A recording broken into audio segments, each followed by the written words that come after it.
எண்ணிக்கை நூலிலிருந்து வாசகம். அதிகாரம் 6, இறைவசனங்கள் 22 27 முடிய.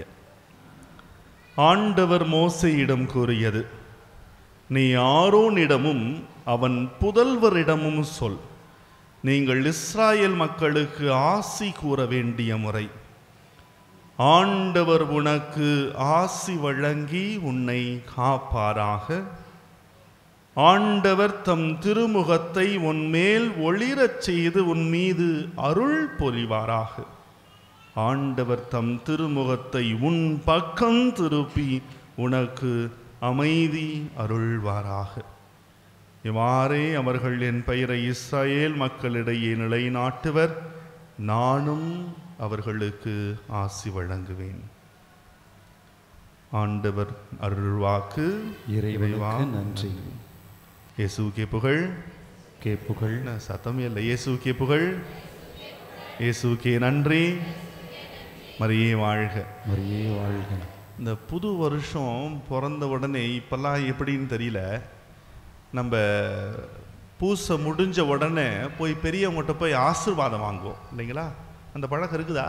இப்போ ஏதோ இருக்குது. முன்னெல்லாம் ஆசீர்வாதம் வாங்க வருவாங்க சாமி. இப்போ எங்கள் சாமி கண்டுக்கிறாங்க? யாரும் நம்மளே கண்டுக்கிறா? அதாவது அந்த நேரத்தில் நாங்கள் என்ன பண்ணுவோம், நாங்கள்லாம் சின்ன பிள்ளைங்க இருக்கிறப்போ புது வருஷத்தப்ப தாத்தா கிட்ட, பாட்டிக்கிட்ட, அப்பா அம்மா கிட்ட சிலுவை வாங்கிட்டு அப்படியே சொந்தக்காரங்க எல்லாத்தையும் போய் பார்த்துட்டு சிலுவை வாங்கிட்டு வருவோம். ஒன்று அவங்களுடைய ஆசீர்வாதம், இன்னொன்று சிலுவை போட்டால் என்ன செய்வாங்க, காசு கொடுப்பாங்க. அப்போ நம்ம உண்டிலும் நிறைஞ்சிரும், ஆசீர்வாதமும் கிடச்சிடும். அது நமக்கு ஒரு சந்தோஷமானது தான். இந்த ஆசீர்வாதம் நம்ம பெரியவங்கிட்ட வாங்குறது மிகப்பெரிய ஆசீர்வாதம். இந்த ஆசீர்வாதத்துக்கான அடிப்படை எங்கே இருக்குது? ஏன் நம்ம போன உடனே நம்ம பூசை முடிஞ்சு வீட்டுக்கு போனோன்னா தோசனமா அப்படின்னு சொல்லி ஏன் சொல்கிறோம்? இதெல்லாம் நம்ம பாரம்பரியமாக விவிலியத்தின் அடிப்படையிலிருந்து வருது. இன்னைக்கு பார்த்தீங்கன்னா மோசே வழியாக ஆண்டவர் சொல்றார், ஆரோனுக்கும் அவருடைய புதல்வர்களுக்கும் நீ சொல்ல வேண்டியது அந்த இஸ்ராயேல் மக்களுக்கு கொடுக்கின்ற ஆசி முறைகள். இந்த இஸ்ராயேல் மக்களுக்கு ஆண்டவர் எப்படி ஆசி கொடுப்பார் அப்படின்றது. இந்த வாசகம் வருஷத்தில் ஒரே ஒரு முறை தான் வரும், புத்தாண்டு. அந்த நாளில் மட்டும் முதல் வாசகம் இது மட்டும்தான் இருக்கும். ஏன்னா அந்த 3 ஆசிகளும் இது எப்படின்னா, இன்னைக்கு இந்த ஆசீர்வாதம் எப்படின்னா நம்ம விவிலியத்தில் பார்க்குறப்ப இது ஒரு ஃபுல் மீல்ஸ். போயிட்டு அன்லிமிட்டெட் மீல்ஸ்ன்னு சொல்லுவாங்கல்ல, ஒரு சில ஹோட்டலுக்கெல்லாம் போனால் அன்லிமிட்டெட் மீல்ஸ்னால் என்ன அர்த்தம்? எவ்வளோ வேணாலும் வாங்கி சாப்பிட்டுக்கலாம். அந்த மாதிரி அன்லிமிட்டெட் பிளஸ்ஸிங். இது ஒரு சின்ன பிளஸ்ஸிங், பெரிய பிளஸ்ஸிங். அதனால் ஆண்டவர் கொடுக்குற ஆசீர்வாதம் இந்த 3 வசனம் தான் இருக்குது. இந்த வசனங்கள்ல 3 வசனத்திலையும் ஆண்டவர் ஆண்டவர் ஆண்டவர் என 3 முறை வருது. ஒவ்வொரு முறை சொல்றப்பையும் இது அருமையான உதாரணம். ஏன்னா அந்த மக்கள் ஆண்டவர்ன்ற பெயரை உச்சரிக்கிறப்ப கூட அப்படியே தங்களையே தாழ்த்தி உச்சரிப்பார்களாம். ஏன்னா ஆண்டவர் கொடுக்குற ஆசீர்வாதம். அப்ப முதல்ல அந்த ஆசீர்வாதம் என்ன? ஆண்டவர் உனக்கு ஆசி வழங்கி காப்பாராக. இந்த பாதுகாத்தல். இது என்ன அர்த்தம்னா, இந்த இஸ்ராயேல் மக்கள் அந்த எகிப்திலிருந்து தன் ஆண்டவர் காட்டுகின்ற தேசத்துக்கு போறப்ப பல்வேறு சிக்கல்கள், செங்கடல், உணவில்லை, எதுவுமே இல்லை, பயங்கரமான வெப்பம், பயங்கரமான குளிர், எல்லாத்திலிருந்து ஆண்டவர் பாதுகாப்பார். அப்ப சொல்ற வார்த்தை என்ன? நான் உங்களுக்கு இந்த கானான் தேசம் போற மட்டும் இல்லப்பா, உன் வாழ்நாள் முழுவதும் உன்னை நான் பாதுகாப்பேன். Praise the lord. அப்ப ஆண்டவர் நமக்கு கொடுக்கிற ஃபர்ஸ்ட் ஆசீர்வாதம் என்ன? ஆண்டவர் உங்களையும் என்னையும் பாதுகாப்பார். எப்படி? அருமையான உதாரணம் திருப்பாடல் 18 படிச்சீங்கன்னா, அவரே என் கட்பாறைன்னு இருக்கும். ஏதோ இந்த வார்த்தைக்கு என்ன அர்த்தம்? கட்பாறையை பார்த்துருக்கீங்களா? பெரிய ஒரு பாறை, கட்பாறை. இந்த வார்த்தைக்கு என்ன அர்த்தம்னா, இந்த இஸ்ராயேல் மக்கள் எதிரி நாட்டோட சண்டை போட போக முடியவங்கலாம் பெரிய படை வீரர்கள் கிடையாது. அவங்க பெரிய அவில் வித்து அம்பெல்லாம் சிறந்தவர்கள் கிடையாது. எதிரி நாட்டு படை வீரர்கள் வில்லு அம்பு எல்லாத்தையும் தூக்கி எறிகிறப்ப இவங்க என்ன பண்ணுவாங்களாம்? பெரிய பாறை பின்னாடி போய் ஒளிஞ்சிக்குவாங்களாம். அதை பார்த்து திருப்பாடல் ஆசிரியர் எழுதுற வார்த்தை, ஆண்டவரே எங்களை பாதுகாத்தது இந்த பாறை அல்ல, மாறாக நீர் எங்களுக்கு கட்பாறையாக இருந்து பாதுகாத்தீர் ஆண்டவரே. Price the lord. அப்ப அந்த பாறை யாரு? என் ஆண்டவர். அதனாலதான் நீர் எந்தன் பாறையன் அரணான இயேசுவே, நீரெந்தன் உள்ளத்தில் அணையாத தீபமேன் பாட்டு அந்த வார்த்தை தான். அதனை மையப்படுத்திய வார்த்தை. என் வாழ்க்கையில் ஆண்டவர் பாறையா இருந்து பாதுகாப்பார். ஆக முதல் இது ஆண்டவர் என்னை பாதுகாக்கிறார். ப்ரொடெக்ஷன். அப்படியே அந்த சின்ன குழந்தைய அப்பா அப்படியே அரவணைச்சி தாங்கி பிடிச்சிக்கிறது மாதிரி என்னைய தாங்கி பிடிச்சிக்கிறார் ஆண்டவர்.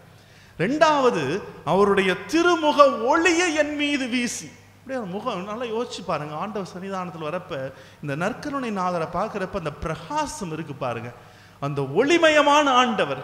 அதனாலதான் உலகின் ஒளி நானே. அந்த ஒளிமயமான, அதுக்கு முன்னாடி நிற்கிறதுக்கு எனக்கு தகுதி இல்லை. அதான் எசாயா சொல்லுகின்ற, ஆண்டவரே அசுத்த உதடுகள் கொண்டவன் நான் ஆண்டவரே என்னுவார். ஏன்னா உன் சன்னிதானத்தின் முன்னால் நிற்கிறதுக்கு எனக்கு தகுதி இல்லை ஆண்டவரே. அந்த தகுதியற்ற நிலையில வந்து இருக்கிறேன். அந்த ஆண்டவருடைய ஒளி என்பது அவ்வளவு பிரகாசமாக இருக்கும். அந்த பிரகாசத்தின் வழியாக என்ன செய்வாராம்? அருளை வழங்குகிறார். Price the Lord. கிரேஸ் நல்ல அருமையான வார்த்தைங்க தமிழ்ல. அருள் என்ற வார்த்தை. இந்த அருள் என்ற வார்த்தைக்கு அர்த்தம் என்னன்னா, அந்த வார்த்தையை ரெண்டா நம்ம பிரிக்கலாம். அர் பிளஸ் உள். உள்ளத்தில் இருக்கின்ற அரிதான பொருள். அப்ப அருள்ன்றது என்னது? ஆண்டவர் எனக்கு கொடுக்கின்ற அந்த அருளை நான் தேடி தேடி கண்டுபிடிக்க வேண்டும். அவ்வளவு ஆசீர்வாதங்களை கொடுக்கின்ற அருள். ஆண்டவர் எனக்கு அருளுக்கு மேல் அருளை கொடுக்கின்றார். யோவான் தன்னுடைய நற்செய்தியில் எழுதுவார் முதல் அதிகாரத்தில். ஆக இரண்டாவது, ஆண்டவர் எனக்கு திருமுக ஒளியினை வீசி அருளை கொடுப்பாராக. மூணாவது, இன்னும் அதுக்கு மேல அந்த வார்த்தைகளுக்கெல்லாம் அர்த்தமே கண்டுபிடிக்க முடியாதுங்க. ஏன்னா அந்த எபிரேய மொழியில் எழுதப்பட்ட வார்த்தைக்கு அவ்வளவு ஆழமான அர்த்தம் இருக்கிறது. ஆண்டவர் தம் முகத்தை தம் பக்கமாக திருப்பி. அப்ப என்ன அர்த்தம்? நேரா பார்க்கிறாரு. உங்களையும் என்னையும் பார்க்கிறார். இன்னைக்கு ஆண்டவர் நற்கருணை ஆனவர் என் முன்னாடி வந்து என்னைய பார்க்கிறார். அதே பெரிய ஆசீர்வாதம் தானே. அதுக்கு தகுதி இருக்குதா எனக்கு? ஐயோ ஆண்டவரை கண்டுகொண்டேன், என் வாழ்க்கை முடிஞ்சிருச்சு என்று சொல்ல எத்தனையோ பேர் இருக்கிறார்கள் இறைவாக்கினர்கள். நீங்களும் நானும் எம்மாத்திரம், தூசுக்கு சமம். தூசிலும் தூசு, துரும்பிலும் துரும்பு. அந்த முகத்தை என் பக்கமாக திருப்புகிறார். அதை பார்க்கறதே, அது என் பக்கமா திருப்புறான்னு அர்த்தம். ஐயோ மகனே மகளே நான் இருக்கிறையா என்று சொல்லி அமைதியை கொடுக்கிறார். இந்த எபிரேய வார்த்தை ஷலோம் என்ற வார்த்தை, அந்த வார்த்தைக்கு அர்த்தமே சொல்ல முடியாது. வெல்பீயிங், ஃபுல்னஸ், முழுமையான நிறைவான வாழ்க்கையில் நீங்க எதிர்பார்க்காத அளவுக்கு அந்த அமைதியை கொடுக்கிறார். ஆக பாதுகாத்தல், அருள் கொடுத்தல், அமைதி அளித்தல், ஒரு ஃபுல் மீல்ஸ், அன்லிமிட்டெட் பிளஸ்ஸிங். அதுதான் அந்த ஆசீர்வாதம். சரி, அந்த ஆசீர்வாதத்தை வாங்கினா நீங்களும் நான் எப்படி இருந்தா, யாக்கோபு ஆண்டவரோடு சண்டை போடுறப்ப, ஆண்டவர் நான் என்னை விடுப்பா போடுன்றப்ப யாக்கோபு என்ன சொல்றான்? நீர் என்னை ஆசீர்வதித்தால் ஒளி ஆண்டவரே நான் உன்னை விட்டு அகல மாட்டேன். அப்ப அந்த ஆசீர்வாதம் வாங்குறது எவ்வளவு பெரியது. இன்னைக்கு நம்ம ஆண்டவர்கிட்ட வந்து கரங்களை நீட்டி அந்த ஆசீர்வாதம், இன்னைக்கு வந்து ஆண்டவரே எனக்கு பணம் இல்லை, பொருளாதாரம், எனக்கு வாழ்வாதாரம், என்னுடைய குடும்பத்தில் பிரச்சனை, எல்லா பிரச்சனையும் ஆண்டவருக்கு தெரியும். நான் பட்டியல் போடணுமா? என் பிரச்சனை ஆண்டவருக்கு தெரியாதா? உங்களுடைய விண்ணப்பங்களை கேட்க இயலாதவாறு ஆண்டவருடைய காதுகள் மந்தமாகி விடவில்லை. எசாயா 59:1 எழுதுகின்றார் ஆண்டவர். என் மக்கள் இடுகின்ற குரலின் ஓலம் என் செவிகளை எட்டியது. விடுதலை பயனுள்ள மோசே கிட்ட ஆண்டவர் சொல்ற வார்த்தை, என் வாழ்க்கை ஆண்டவருக்கு தெரியும், என் பிரச்சனை ஆண்டவருக்கு தெரியும். நான் வந்து பட்டியல் போடணும் அவசியம் இல்லை. எனக்கு என்ன ஆண்டவரே, என் பிரச்சனை உனக்கு தெரியும், எனக்கு தேவையானது அதெல்லாம் கிடையாது, தீர்வு கிடையாது, உன்னுடைய ஆசீர்வாதம். உன்னுடைய ஆசீர்வாதம் எனக்கு இருந்துச்சுன்னா போதும் ஆண்டவரே. எந்த பிரச்சனை மலை போல வந்தாலும் அதெல்லாம் அப்படியே உரை பணியிலும் மென்மையாகுகின்ற அருமையான ஆசீர்வாதம் இருக்கிறப்ப நான் ஏன் பயப்படணும்? அந்த நம்பிக்கை அப்படி வரணும். நம்ம எப்படி இருக்கணும்? எப்படிப்பட்ட மனநிலையில் இருக்க வேண்டும்? நிறைய உதாரணங்கள் விடயத்தில் இருக்குது, நிறைய உதாரணங்கள். எனக்கு மிகவும் பிடித்த ஒரு சில உதாரணங்கள். ஒன்று, இந்த பார்த்திமேயு குருடன். மார்க்கு நற்செய்தி 10ஆம் அதிகாரம் அதில் படிக்கிறப்ப 46-52 வரையும் படிக்கிறப்ப, அந்த பார்த்திமேயு குருடன் ஆண்டவர் வராருன்னு கேள்விப்பட்டவுடன் என்ன செய்யறான்? கத்துறான், ஆண்டவரே தாவீதின் மகனே என் மீது இரக்கமாயிரும். சிறந்த ஜெபம், இதை விட வல்லமை வாய்ந்த ஜெபம் எதுவுமே இல்லை. ஆண்டவரே தாவீதின் மகனே என் மீது இரக்கமாயிரும் அப்படின்னு சொல்லி கத்துறான். ஆண்டவர் போற திசை அவனுக்கு தெரியுமா? குருட்டு பயலுக்கு தெரியாது. ஆனா ஒருவேளை ஆண்டவர் அங்க போயிட்டு இருப்பாரு, இவன் இந்த ஆண்ட திரும்பி ஆண்டவரே தாவீதின் மகனே என் மீது இரக்கமாயிரும் கத்திட்டு இருப்பான். ஆனா அதெல்லாம் கண்டுக்கவே இல்லை. மற்றவங்க எல்லாம் வந்து ஏய் பேசாதரா கத்தாதரான்றாங்க. ஆனால் இன்னும் உறக்க கத்தினான் என்று சொல்லிதான் மார்க்கு நற்செய்தியை எழுதுவார். அவருமே இல்லை, எல்லாரும் போயிட்டு இருக்கிறவங்க, அவ்வளவு கூட்டம் போயிட்டு இருக்குது. அங்கே மைக் செட்டு கிடையாது, எஸ்எம்எஸ் கிடையாது, வாட்ஸ்அப் கிடையாது, வீடியோ கிடையாது, வீடியோ கவரேஜ் எதுவுமே கிடையாது. கூட்டம், அவ்வளவு கூட்டம். அந்த கூட்டத்தின் மத்தியிலும் எல்லாரும் ஆண்டவரை தொடணும்னு நினைச்சாங்க, ஆண்டவரோடு பேசணும்னு நினைச்சாங்க. ஆண்டவர் என்னோடு பேச மாட்டார் என்ற ஆசை இருந்தது. ஆனால் யாருடைய குரலை ஆண்டவர் கேட்டார்? ஒரு மூலையில ஆண்டவர் எங்க போறார்னு திசையே தெரியாமல் ஏதோ ஒரு பக்கம் பார்த்து கத்துக்கொண்டிருந்த பார்த்திமேயு குருடனின் குரல் ஒளி ஆண்டவரிடம் கேட்டது. அவ்வளவுதாங்க. என் ஆண்டவர் எங்க வேணாலும் இருப்பார். நான் என் கதறலில் உண்மை இருக்கிறது என்றால் அந்த ஆசிரை அள்ளி கொடுக்க ஓடி வருகின்றவர் என் ஆண்டவர். இந்த பார்த்திமேயு குருடன் அவனை கூட்டிட்டு வாயா அப்படின்றப்ப அந்த நேரத்தில் மார்க் கிறிஸ்து எழுதுவார், அதை கேள்விப்பட்டவுடன் அந்த குருடன் மேலாடையை தூக்கி எறிந்து துள்ளி குதித்து ஓடினான் என்ற வார்த்தை இருக்கும். எப்படிங்க சாத்தியம்? ஒரு குருடனால எப்படி சாத்தியம்? அந்த குரலே போதும் ஆண்டவர் இருக்கின்ற திசையை தெரிந்து கொள்ள. அதுதான் ஆசீர்வாதம். அப்ப அந்த ஆசீர்வாதத்தை பெருனா என்ன பண்ணணும்? நீங்களும் நானும் வேற ஒண்ணுமே தேவையில்லை. அந்த பார்த்திமேயு குருடன் ஜெபித்த ஜெபம், ஆண்டவரே தாவீதின் மகனே என் மீது இரக்கமாயிரும். ஆண்டவரே தாவீதின் மகனை என் மீது இரக்கமாயிரும். வல்லமை வாய்ந்த ஜெபம். இது ஒரு உதாரணம். இன்னொன்று, தொழுநோயாளன். அதே மார்க் நட்சத்திர முதல் அதிகாரத்தை படிச்சீங்கன்னா தெரியும். தொழுநோயாளர்கள் யாருமே பப்ளிக்கா வரக்கூடாது. அப்படி வருகிறார்கள் என்றால் அவங்க கிழிஞ்ச ட்ரெஸ் போட்டிருக்கணும்.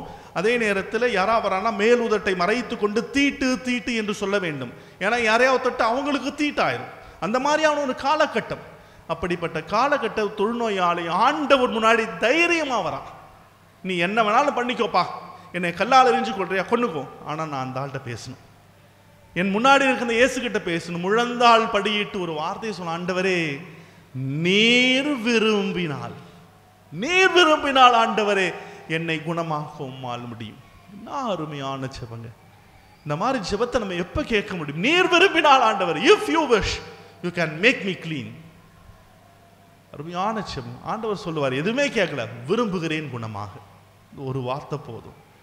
அந்த நபருக்கு எந்த தைரியம் வந்தது? அவன்கிட்ட இருந்த வியாதி, அவன்கிட்ட இருந்த இந்த சமுதாய சூழல், அந்த பயம், எது இருந்தாலும் என் ஆண்டவர் முன்னாடி வரப்ப எனக்கு எதுவும் யாரும் ஒன்றும் பண்ண முடியாது, ஆண்டவர் பார்த்துக்குவார். அந்த ஆசி, அந்த ஆசிரை பெறணும்னா எத்தனையோ நபர்கள், இந்த 2 நபர்கள் நீங்க கண்கொள்ள பார்த்துக்கோங்க. இந்த 2 ஜெபத்தை வச்சுட்டு இன்னைக்கு ஜெபிக்க போறோம். ஒன்று, ஆண்டவரே தாவீதின் மகனே என் மீது இரக்கமாயிரும். என்னது? ஆண்டவரே, சத்தமா சொல்லுங்க, ஆண்டவரே தாவீதின் மகனே என் மீது இரக்கமாயிரும். இந்த வார்த்தையை சொல்றப்பே ஜெபமா இருக்கணும். ஏதோ சும்மா கடமை, ஆண்டவரே தாவீதின் மகனே என்ன நம்ம வந்துட்டு சினிமா தேட்டரில் உட்காந்து கூவல, ஆண்டவர்கிட்ட வேண்டிக்கிறோம். அந்த ஒரு வார்த்தையை நான் சொல்லும் பொழுது ஜெபமாக மாற வேண்டும். சேர்ந்து சொல்லுவோமா? ஆண்டவரே தாவீதின் மகனே என் மீது இரக்கமாயிரும். ஆண்டவரே தாவீதின் மகனே என் மீது இரக்கமாயிரும். ஆண்டவரே நீர் விரும்பினால் என்னை குணமாக்க உம்மால் இயலும். ஆண்டவரே நீர் விரும்பினால் என்னை குணமாக்க, குணப்படுத்த, நலமாக்க, வாழ்வழிக்க, வழி கொடுக்க, ஆசீர் கொடுக்க உம்மால் முடியும். ஆண்டவர், இந்த 2 ஜெபத்தை வச்சுக்கிட்டு ஆண்டவர் இன்னைக்கு ஆசீர்வாதத்தை கொடுக்க, வேற எதுவுமே நம்ம ஆண்டவர்கிட்ட கேட்க தேவையில்லை. ஏன்னா இது அன்லிமிட்டட் பிளஸிங், அதாவது குறைவில்லாத முழுமையான நிறைவான ஆசீர்வாதத்தை ஆண்டவர் உங்களுக்கும் எனக்கும் கொடுக்க போகிறார். அதனால இந்த யாக்கோபு சண்டை போட்டது போல, ஆண்டவரே நீர் என்னை ஆசீர்வதித்தால் ஒழிய நான் போட மாட்டேன். அந்த நம்பிக்கையோடு நீங்களும் நானும் பற்றி கொள்ள வேண்டும். அப்படி பற்றி கொண்டு ஜெபிக்கின்ற நேரத்தில் இந்த வல்லமை வாய்ந்தவரின் ஆசீர்வாதம் உங்கள் மீது தெளிக்கப்படும். அள்ளி கொடுக்கின்றவர் ஆண்டவர். அதை உணர்ந்தவாறு இதோ இந்த பாடல்களோடு சேர்ந்து ஒரு நல்ல அருமையான ஒரு பாடலோடு அப்படி எது ஜெபமாக மாற்றி நம்மை ஒப்பு கொடுத்து ஜெபிப்போம். முழந்தால் படியிட்டுக் கொள்வோம். இந்த வார்த்தையை உள்வாங்கியவர்களாக இன்னைக்கு நம்ம சொன்ன வார்த்தைகள் முடிந்தவர்கள் நற்கருணையின் ஆதரவு உற்று பாருங்கள். யாரும் நம் ஆண்டவருடைய சன்னிதானத்தில் முழந்தால் படியிட்டு ஜெபிக்கின்ற, முழந்தால் படியிட்டு முழங்கிடும் நாமம் உண்மையிலேயே ஆசீர்வாதங்களை கொடுக்கின்ற நாமம். ஆக இந்த நேரத்தில் ஆண்டவருடைய ஆசீர்வாதத்தை பெறப்போகிறோம். ஆசீர்வாதத்தை பெறுகிற நேரத்தில் நல்லா யோசிச்சு பாருங்க. ஆண்டவர் உங்களுக்கு பாதுகாப்பு அளிப்பாராக. அவருடைய திருமுக ஒளியை உங்கள் மீது வீசி அருளை கொடுப்பாராக. அவருடைய முகத்தை உங்கள் பக்கமாக திருப்பி அமைதி அருள்வாராக. இன்னைக்கு முடிவில்லாத, குறைவில்லாத, நிரந்தரமான ஆசீர்வாதத்தை ஆண்டவர் உங்களுக்கும் எனக்கும் கொடுக்க போகிறார். அதை உணர்ந்தவாறு இந்த நேரத்தில் பக்தியாக ஜெபிப்போம். ஆண்டவருடைய ஆசீர்வாதம் நம்மை ஆட்கொள்ளவும், அவருடைய நிரந்தரமான ஆசீர்வாதம் நம்முடைய தங்கவும் ஜெபிப்போம். கண்ணீரோடு ஆண்டவரிடம் நாம் கேட்போம், ஆண்டவரே, நீர் என்னை ஆசீர்வதித்தால் ஒழிய நான் உன்னை விட்டு அகல மாட்டேன் என்று சொல்லி நம்பிக்கையோடு ஜெபிப்போம்.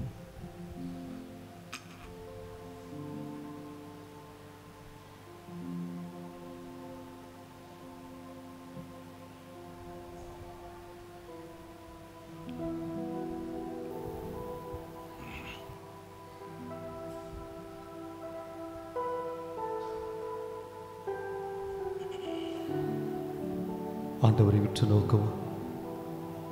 விண்ணப்பத்தை கேட்கின்ற தெய்வம், நம் கண்ணீரை காண்கின்ற தெய்வம், நம்மை சுகப்படுத்தும் தெய்வம் இதோ நம் மத்தியிலே இருக்கிறார். ஆண்டவரே, இதோ இந்த புத்தாண்டு நல்ல ஆளிலே இதோ எனக்கு பாதுகாப்பை தார், உடைய முகப்பொழியை என் மீது ஒளிரச் செய்தல், என் குடும்பத்திற்கும் இந்த உலகத்திற்கும் அமைதியை தாரும் என்று சொல்லி இந்த பாடலை ஜெபமாக நாம் பாடி ஒப்புக் கொடுப்போம்.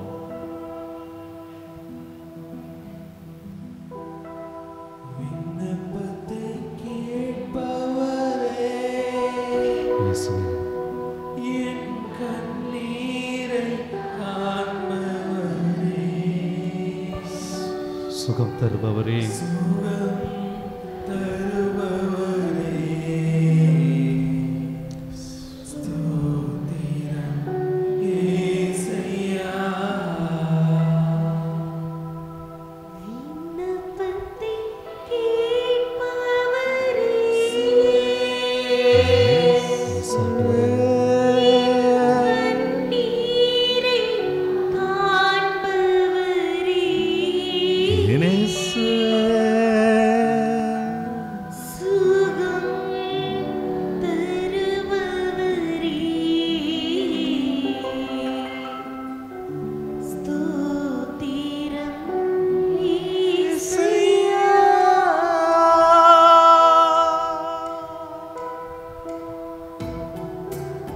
அனைவரும் எழுந்து நிற்போம்.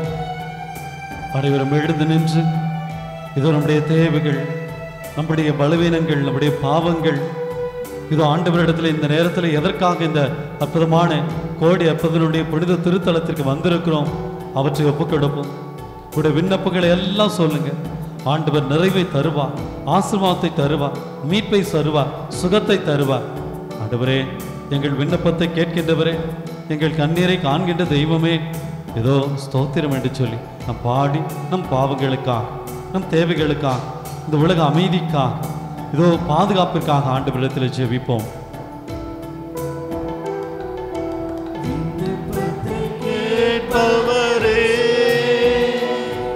எம் கண்ணீரை காண்பவரே, சுகம் தருபவரே, ஸ்தோத்திரம் ஏசையா. மீண்டும் விண்ணப்பத்தை கேட்பவரே, எம் கண்ணீரை காண்பவரே, சுகம் தருபவரே, ஸ்தோத்திரம் ஏசையா. இந்த மார்க்கு நற்செய்தியிலே இந்த பார்த்திபேயு சொன்னார், ஆண்டவரே, உம்மால் கூடும், இதோ நீர் விரும்பினார், இதோ எனக்கு சுகத்தை தாரும் என்று சொன்னார்.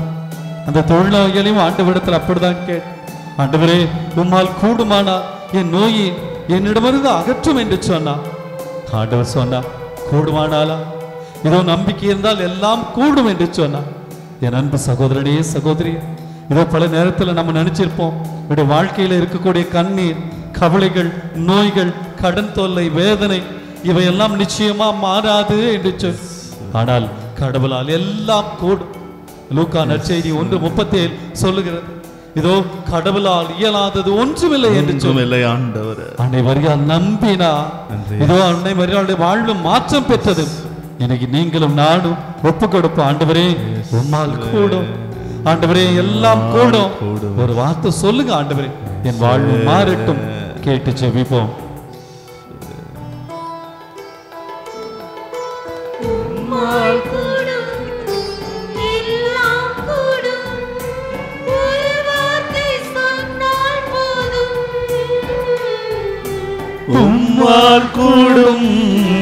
எல்லாம் கூடும், ஒரு வார்த்தை சொன்னால் போதும்.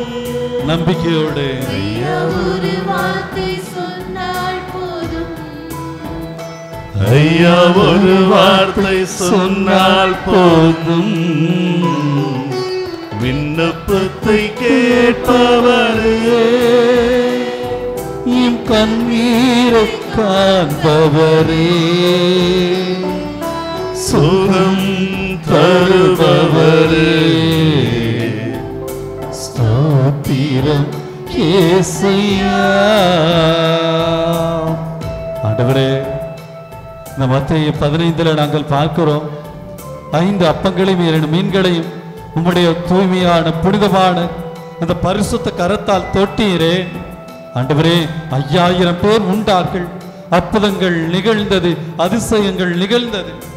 ஆண்டவரே, யாரெல்லாம் தொட்டீரோ அவர்கள் எல்லோரும் சுகம் பெற்று கொண்டார்களே.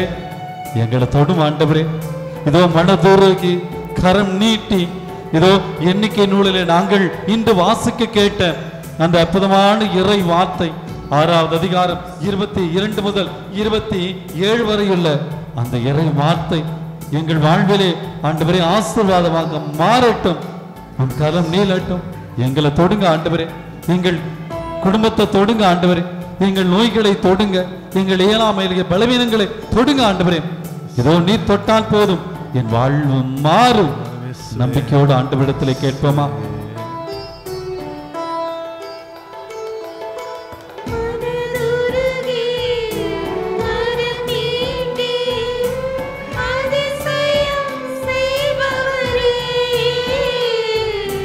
மனதுருகி கரம் நீட்டி அதிசயம் செய்பவரே, அதிசயம் செய்பவரே, ஐயா அதிசயம் செய்பவரே, விண்ணப்பத்தை கேட்பவரே, என் கண்ணீரை காண்பவரே, சுகம் தருபவரே, ஸ்தோத்திரம் இயேசுவே. ஆண்டவரே, சித்தம் உண்டு சுத்தமாக என்று சொல்லி நீ சுகத்தை கொடுத்து, இதோ எங்கள் வாழ்விலே இன்று அழுக்காக இருக்கிறது, எங்கள் உள்ளங்கள் இன்று பாவம் நிறைந்து இருக்கிறது, எங்களுடைய ஆன்மா அழுக்கு படிந்து இருளோடு இருக்கிறது. ஆண்டவரே, நீங்க ஒரு வார்த்தை சொல்லுங்க ஆண்டவரே. இதோ என் ஆன்மா சுகம் பெற வேண்டும் ஆண்டவரே, என்னுடைய உள்ளம் சுகமாக வேண்டும், என்னுடைய நோய்கள் எல்லாம் ஆண்டவரே சுகமாக வேண்டும். நீங்க ஒரு வார்த்தை சொல்லுங்க ஆண்டவரே, எங்கள் வாழ்வு மாறட்டும். கேட்டு ஜெபிப்போம். ஆண்டவர் நமக்கு சுகம் தருவார். சித்தம்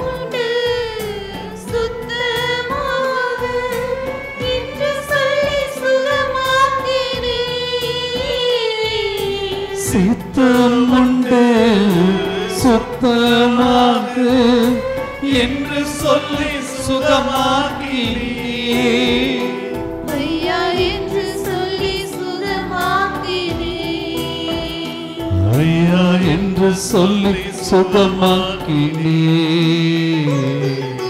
விண்ணப்பத்தை கேட்பவரே, என் கண்ணீரை காண்பவரே, சுகம் தருபவரே,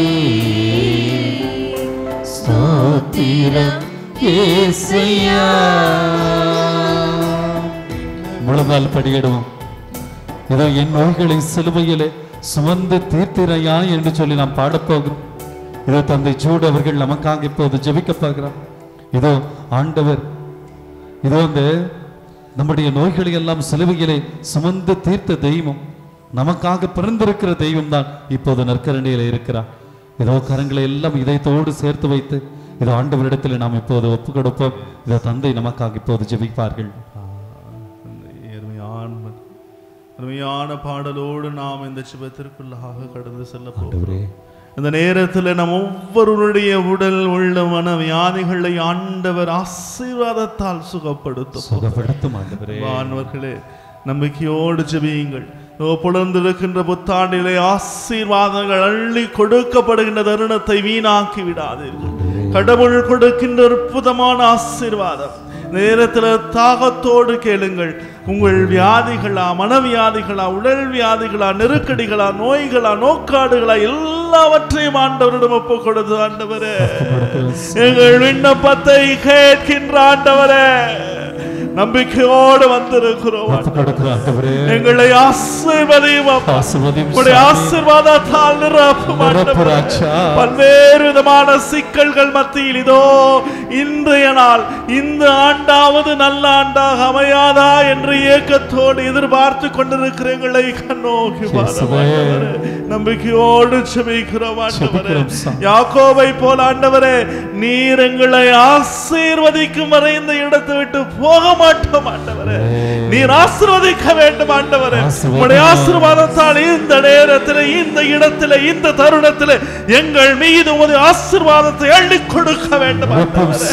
அதற்காக நாங்கள் தாகத்தோடு செபிக்கிறோம். ஆண்டவரே, எல்லாரும் நம்பிக்கையோடு செபியுங்கள். ஆண்டவர் உங்களை குணமாக்குகின்ற, உங்களுக்கு வலிமை கொடுக்கின்ற, வல்லமை கொடுக்கின்ற ஆசீர்வாதத்தால் உங்கள் குடும்பங்களையும் இல்லத்தையும் உள்ளத்தையும் நிரப்புகின்ற நேரம் இது. வல்லமை வாய்ந்த தேவன் நம் மத்தியிலே வலம் வருகின்றார். உன்னை நோக்கி என் அன்பு மகனே, மகளே, கவலைப்படாத, என் ஆசீர்வாதத்தால் இன்று உன்னை நிரப்ப போகிறேன். இதோ என் திருமுக ஒளியினை அளித்து கருளை கொடுக்க போகிறேன். உன்னை பாதுகாக்க போகிறேன். என் முகத்தை உன் பக்கமாக திருப்பி அமைதியை கொடுக்க போகிறேன் என்று சொல்லி ஆண்டவர் இந்த நேரத்தில் முன்னாடி இருக்கிறார். எல்லாரும் நினைவு கூர்ந்து பாருங்கள், உணர்ந்து பாருங்கள். அன்பு சகோதரனே, சகோதரியே, இயேசு உங்கள் முன்னாடி நின்று உங்கள் தலைமேல் கை வைத்து ஆசீர்வாதத்தை கொடுத்து கொண்டிருக்கிறார். கண்ணீரோடு செபியுங்கள். நிறைய பேருக்கு ஆண்டவருடைய ஆசீர்வாதம் கொடுத்து கொடுக்கப்பட்டிருக்கிறது. ஆண்டவர் கொடுத்து கொண்டே இருக்கிறார். உங்களை தொட்டு சுகப்படுத்துகின்றார் ஆண்டவர். ஆண்டவரே, எங்கள் விண்ணப்பத்தை கேட்கின்ற ஆண்டவரே, சுகம் கொடுக்கின்ற ஆண்டவரே, இந்த நேரத்தில் எங்கள் மத்தியிலே வந்து கொண்டிருக்கிறார். உணர்ந்து பார்க்கிறோம் ஆண்டவரே, எங்கள் உள்ளத்திலே, எங்கள் உடலிலே ஏதோ ஒரு மாற்றத்தை நாங்கள் பார்க்கிறோம். இவ்வளவு நாள் எங்களுக்கு யாருமே இல்லை, ஒரு நம்பிக்கையில எங்க வாழ்க்கை இருந்தது ஆண்டவரே. இந்த நேரத்தில் ஆண்டவரே, நம்பிக்கையோடு ஜெபிக்கின்ற ஏன் முன்னாடி வரையே அம்மா, ஏன் முன்னாடி வந்து என்னை ஆசீர்வதிக்கிறேன். நான் பாவ கரைகள் நிறைந்தவன் ஆண்டவரே, அசுத்த உதடுகள் கொண்டவன் ஆண்டவரே, என்னுடைய கரங்கள் செய்யத்தகாத பாவத்தை செய்தது ஆண்டவரே, என்னுடைய சிந்தனை தேவையற்ற சிந்தனையாக இருந்தது ஆண்டவரே, என் நாவினால் பலருடைய குடும்பத்தை நான் நாசம் செய்திருக்கிறேன் ஆண்டவரே. ஆனா இருந்தாலும் கூட என்னை ஆசீர்வதிக்கிறேன். அந்த ஆசீர்வாதத்துக்கு நான் தகுதி இல்லை ஆண்டவரே. ஆண்டவரே, உடைய ஆசீர்வாதம் தான் என்னுடைய வாழ்க்கையாக மாற வேண்டும். நான் ஆசீர்வாதமாக மாற வேண்டும். நான் ஆசீர்வாதம் பெற்றவனாக மட்டுமல்ல, ஆசீர்வாதம் நிறைந்தவனாக மட்டுமல்ல, ஆசீர்வாதமாக என்னுடைய வாழ்க்கை மாற வேண்டும் என்று சொல்லி எங்களை ஆசீர்வதிக்கிறீர் ஆண்டவரே. வாந்தங்களை உணர்ந்து வாருங்கள். ஆண்டவர் உங்களை தொட்டு ஆசீர்வதித்துக் கொண்டிருக்கிறார். அநேகருடைய உள்ளங்களை ஆண்டவர் ஆசீர்வாதம் நிரப்பிக் கொண்டிருக்கிறார். குழம்பி போயிருக்கின்ற, கலங்கி இருக்கின்ற நம்பிக்கையற்ற நிலையில் இருக்கின்ற பல உள்ளங்களை ஆண்டவர் என்று தொட்டிருக்கிறார். எல்லாரும் கரங்களை தட்டி ஆண்டவருக்கு நன்றியை செலுத்துவோம். ஆண்டவரே நன்றி இயேசுவே, நன்றி இயேசுவே. இந்த நேரத்தை எங்களை தொட்டு ஆசீர்வதித்துக் கொண்டிருப்பதற்காக நன்றி இயேசுவே. உம்முடைய ஆசீர்வாதத்தால் நிரப்பிக் கொண்டிருக்கிறீர். எங்கள் வாழ்க்கையில எங்களுடைய ஒவ்வொரு அசைவிலும் ஆண்டவரே நீர் இருக்கிறீர். ஆண்டவரே இதை நாங்கள் உணர்ந்து நம்பிக்கையோடு ஜெபிக்கிறோம்.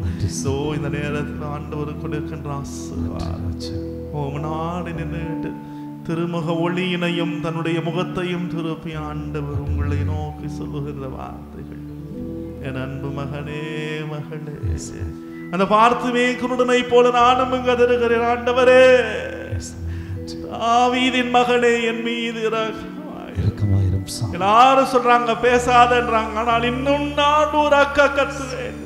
ஆண்டவரே தாவீதின் மகனே மீது இரக்கமாயிரும்.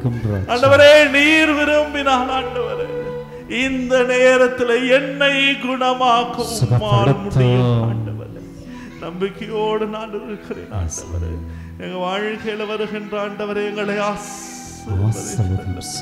ஆசீர்வதித்து ஆண்டவர் உங்களை நிறைவாக ஆசீர்வதித்து உணர்ந்து பாருன் சகோதரனே சகோதரியே, அவருடைய ஆசீர்வாதத்திற்கு விலையே இல்லை. எந்த விலை கொடுத்தாலும் அதை பெற முடியாத ஆசீர்வாதத்தால் நம்மை இன்று ஆண்டவர் நிறைத்திருக்கிறார். ஆண்டவர் நிரப்பி இருக்கிறார். நம்முடைய உள்ளத்தை தொட்டிருக்கிறார். பலருடைய வேதனையை தனித்திருக்கிறார். நன்றி இயேசுவே. நாம் ஆண்வேர் கீதம் பாடி ஆண்டவருடைய ஆசிரியை பெற்றுக்கொள்வோம்.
மன்றாடுவோமாக. இறைவா, இந்த வியப்புக்குரிய அருளடையாளத்தில் உம்முடைய பாடுகளின் நினைவை எங்களுக்கு விட்டு சென்றேன். உமது திருவுடல் திரு ரத்தமாகியவற்றின் தூய மறைபொருளை வணங்கும் நாங்கள் உமது மீட்பின் பயனை இடைவிடாமல் துய்த்துணர்ந்து மகிழ அருள்வீராக. தந்தையாகி இறைவனோடு தூய ஆவியாரின் ஒன்றிப்பில் இறைவனாய் என்றென்றும் வாழ்ந்து ஆட்சி செய்கின்ற உம்மை மன்றாடுகின்றோம்.